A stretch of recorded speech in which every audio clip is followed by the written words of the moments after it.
Welcome in this second episode of the playlist of Ultimate SMC Settings Explained.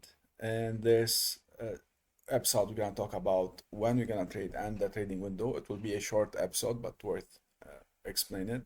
In the settings, basically, you have the start hours, start minute, the end hours and end minute, and the color of your trading window. And you can see it here in the graph. It's those blue boxes that I have. During this trading window, the EA will set new trades, will set new orders. Outside this window, it will not gonna take any trades. However, it's gonna manage the trades. Example, if you have trailing stop, you have break evens and other stuff, the EA will gonna continue managing the trades outside those windows.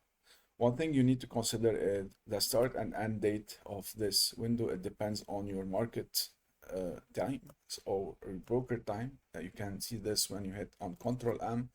You'll have your market watch and you're gonna know the hour on which you are trading. And that's all for my trading window setup. Thank you.